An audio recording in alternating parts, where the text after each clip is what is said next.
વિદ્યાર્થી મિત્રો, આજે આપણે વિદ્યુતભાર સાથે સંકળાયેલી એક અગત્યની ભૌતિક રાશિ વિશે અભ્યાસ કરવાના છીએ. અહીં આકૃતિમાં આ એક વર્તુળાકાર પૃષ્ઠ અથવા સમતલ દર્શાવેલ છે. આ પૃષ્ઠમાં અહીં એક કેપિટલ ક્યુ જેટલો વિદ્યુતભાર મૂકેલો છે. આ વિદ્યુતભારના લીધે હાલના તબક્કે પૃષ્ઠમાં આપણને કોઈપણ પ્રકારની અસર જણાતી કે વર્તાતી નથી. હવે આ વિદ્યુતભારિત પૃષ્ઠની અંદર બહારથી એક સ્મોલ ક્યુ વિદ્યુતભારને લાવવામાં આવે છે.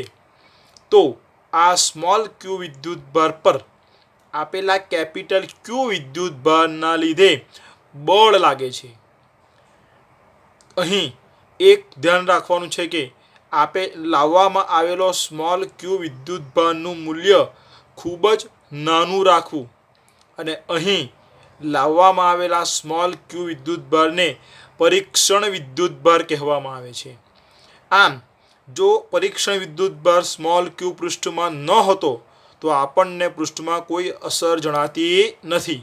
આમ આના પરથી એવું સાબિત થાય છે કે આપેલા આ પરીક્ષણ વિદ્યુતભાર પર મૂકવામાં કેપિટલ ક્યુ વિદ્યુતભારના લીધે કોઈક પ્રકારનું બળ લાગે છે અને આ બળ વૈજ્ઞાનિકોના નિયમ અનુસંધાનમાં ક્ષેત્રના સ્વરૂપમાં લાગતું હોવાથી અને આ બળ એ વિદ્યુતભાર કેપિટલ ક્યુ ઉત્પન્ન કરતો હોવાથી અહીં વિદ્યુત ક્ષેત્ર લાગે છે એવું આપણે કહી શકીએ. આમ વિદ્યુત ક્ષેત્રની વ્યાખ્યા આપવી હોય તો આપી શકાય કે કોઈ વિદ્યુતભારિત તંત્રમાં કોઈ બહારથી વિદ્યુતભારને લાવવામાં આવે તો તેના પર લાગતા વિદ્યુતીય બળને આપેલા વિદ્યુતભારિત તંત્રનું વિદ્યુત ક્ષેત્ર કહેવામાં આવે છે. ટેક્સ્ટબુક પ્રમાણે જો વ્યાખ્યા જોવા જઈએ તો બહારથી લાવવામાં આવેલા પરીક્ષણ વિદ્યુતભારનું મૂલ્ય સ્મોલ ક્યુ બરાબર 1 કુલમ જો લેવામાં આવે તો વ્યાખ્યા ટેક્સ્ટબુક પ્રમાણે આમ થાય કે કોઈ વિદ્યુતભારિત તંત્રની અંદર 1 કુલમ વિદ્યુતભાર લાવતા તંત્ર વડે એકમ વિદ્યુતભાર પર લાગતા વિદ્યુતીય બળને આપેલ તંત્રનું વિદ્યુત ક્ષેત્ર કહેવામાં આવે છે. વિદ્યુત ક્ષેત્રને સંકેતમાં એટલે કે સંજ્ઞામાં કેપિટલ ઈ વડે દર્શાવવામાં આવે છે. ધેરફોર વિદ્યુત ક્ષેત્ર capital E is equal two વિદ્યુતીય બળ ભાગ્યા વિદ્યુતભાર. વિદ્યુતીય બળ એટલે સદિશ એફ, વિદ્યુતભાર એટલે સ્મોલ ક્યુ. અહીં વિદ્યુતભાર એ પરીક્ષણ વિદ્યુતભાર લેવાનો છે કે જેને આપણે બહારથી સમતલમાં અથવા તો આપેલા પૃષ્ઠ પર લાવીએ છીએ. સમીકરણ નંબર 1. હવે આકૃતિ પરથી જોઈ શકાય કે અહીં પૃષ્ઠમાં બે વિદ્યુતભારો, એક વિદ્યુતભાર કેપિટલ ક્યુ જે વિદ્યુત ક્ષેત્ર ઉત્પન્ન કરનાર વિદ્યુતભાર તરીકે વર્તે છે ને બીજો વિદ્યુતભાર છે સ્મોલ ક્યુ જે પરીક્ષણ વિદ્યુતભાર તરીકે વર્તે છે. આમ એક પૃષ્ઠ પર બે વિદ્યુતભાર ભેગા થતા હોવાથી બંને વિદ્યુતભારો એકબીજા પર બળ લગાડશે. પરિણામે અહીં બે વચ્ચે લાગતું વિદ્યુતીય બળ કુલમ્બના નિયમ પ્રમાણે F ઇઝ ઇક્વલ ટુ કે Q1 Q2 upon R square into R caret મુજબ થાય, જ્યાં R સ્ક્વેર એ આપેલા બે વિદ્યુતભારો ક્ષેત્ર ઉત્પન્ન કરનાર અને પરીક્ષણ વિદ્યુતભાર વચ્ચેનું અંતર દર્શાવે છે. ધેરફોર કેની કિંમત 1/4πε0 લેતા આપણને સમીકરણ 2 બળનું મળે છે. આ સમીકરણ 2ની કિંમત સમીકરણ નંબર 1માં એફમાં મૂકતા નીચેનું સમીકરણ મળે છે. ધેરફોર વિદ્યુત ક્ષેત્ર ઈ બરાબર 1/4πε0. Q1 ની જગ્યાએ આપણે લઈશું કેપિટલ ક્યુ પ્રથમ વિદ્યુતભારનું મૂલ્ય, Q2 ની જગ્યાએ લઈશું આપણે સ્મોલ ક્યુ બીજા વિદ્યુતભારનું મૂલ્ય છેદમાં R સ્ક્વેર ઇન્ટુ સૂત્ર 1નો છેદનો વિદ્યુતભાર ક્યુ. ક્યુ ક્યુ કેન્સલ. પરિણામે વિદ્યુત ક્ષેત્રનું સૂત્ર બને છે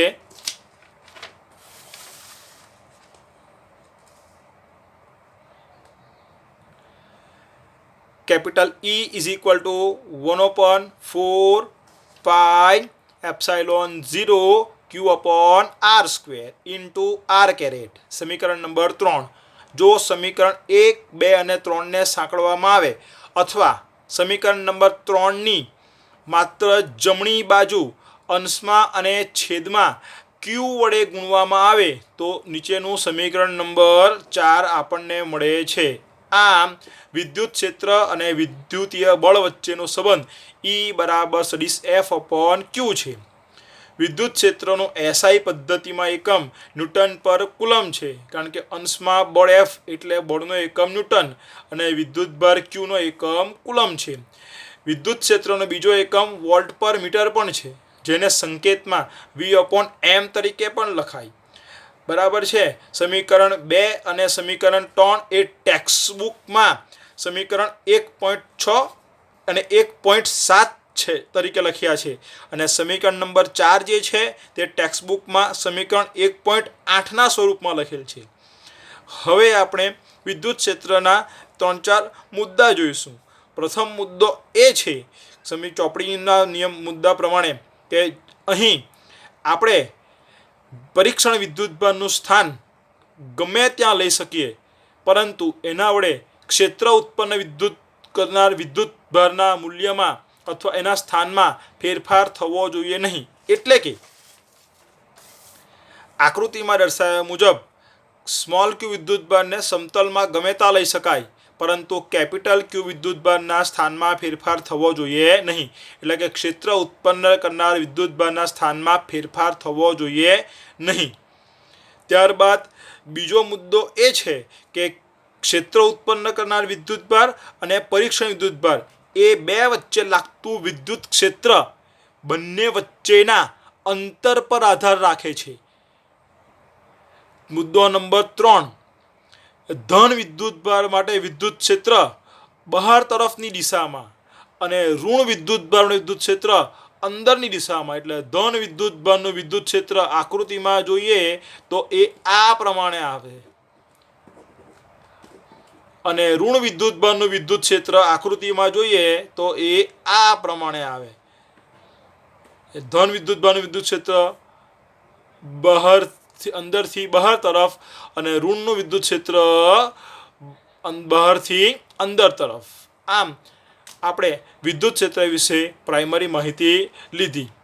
હવે આપણે જોઈશું કે વ્યવહારમાં એક કરતાં વધારે વિદ્યુતભારોના બનેલા તંત્ર વડે કોઈ બિંદુ P પાસે કુલ વિદ્યુત ક્ષેત્ર શોધવું હોય તો તે કેવી રીતના શોધી શકાય.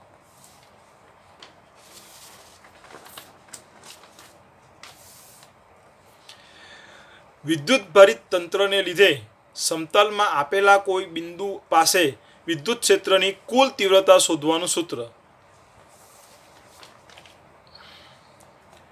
અહીં આકૃતિમાં એક દ્વિપરિમાણીય યામાક્સ પદ્ધતિ દર્શાવેલી છે.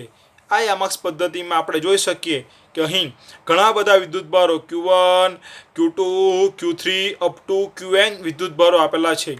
આ બધા વિદ્યુતભારોના સ્થાન સદિશો આકૃતિમાં દર્શાવ્યા મુજબ અનુક્રમે R1, બીજા વિદ્યુતભારનો R2, ત્રીજા વિદ્યુતભારનો R3 અને Nમાં વિદ્યુતભારનો Rn છે.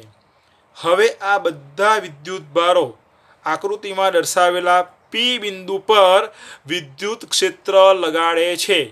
તો આપણે આ P બિંદુ પાસેનું કુલ વિદ્યુત ક્ષેત્ર E શોધવાનું છે. તેથી વિદ્યુતભાર Q1 વડે P પર લાગતું વિદ્યુત ક્ષેત્ર શોધીશું. તે જ પ્રમાણે Q2 વડે P પર લાગતું, તે જ પ્રમાણે Q3 વડે P પર લાગતું, અને તે જ પ્રમાણે Qn વડે P પર લાગતું વિદ્યુત ક્ષેત્ર શોધીશું. અહીં ઉગમ બિંદુ O થી બિંદુ P નો સ્થાન સદિશ પણ દર્શાવેલો છે, જે R છે. ધેરફોર વિદ્યુત ક્ષેત્રના સૂત્ર મુજબ Q1 વિદ્યુતભારના લીધે બિંદુ P પર લાગતું વિદ્યુત ક્ષેત્ર, જેને આપણે E1 નામ આપીશું. ધેરફોર E1 બરાબર 1/4πε0 વિદ્યુતભારનું મૂલ્ય Q1 છેદમાં R1P. એટલે કે પ્રથમ વિદ્યુતભારથી બિંદુ P વચ્ચેનું અંતર R1P કહેવાય, જે Q1 થી P સુધીનો એકમ સદિશ દર્શાવે છે. અને મેં કહ્યું તેમ R1P બરાબર Q1 થી P સુધીનું અંતર છે. આને કહીશું સમીકરણ નંબર 1. તે જ પ્રમાણે બીજો વિદ્યુતભાર પણ P બિંદુ પર વિદ્યુત ક્ષેત્ર લગાડતો હોવાથી વિદ્યુત ક્ષેત્રના સૂત્રનો ઉપયોગ કરી બીજા વિદ્યુતભાર Q2 ના લીધે બિંદુ P પર લાગતું વિદ્યુત ક્ષેત્ર E2 બરાબર 1/4πε0 Q2 છેદમાં R2P ઇન્ટુ R2P કેપ, જ્યાં R2P એટલે કે બીજા વિદ્યુતભારથી P બિંદુ વચ્ચેનું અંતર અને R2P કેપ એટલે સ્થાન સદિશ, જેને કહીશું સમીકરણ નંબર 2.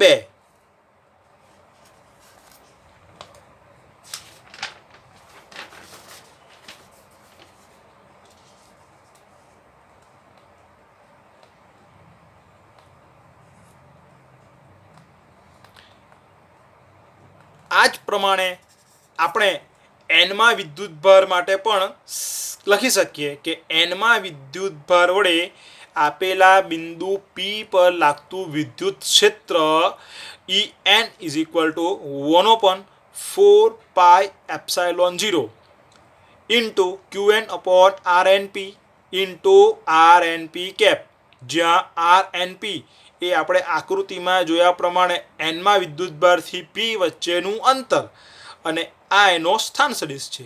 આમ બિંદુ P પાસે કુલ વિદ્યુત ક્ષેત્ર એ સંપાતપણાના સિદ્ધાંત મુજબ દરેક વિદ્યુતભાર વડે લાગતા વિદ્યુત ક્ષેત્રના સદિશ સરવાળા બરાબર થાય છે, જે આપણે આગલા વિડીયોમાં જોઈ ગયા છે. તે મુજબ કુલ વિદ્યુત ક્ષેત્ર E બરાબર પહેલાનું વિદ્યુત ક્ષેત્ર વત્તા બીજાનું વત્તા એનમાં વડે લાગતું વિદ્યુત ક્ષેત્ર.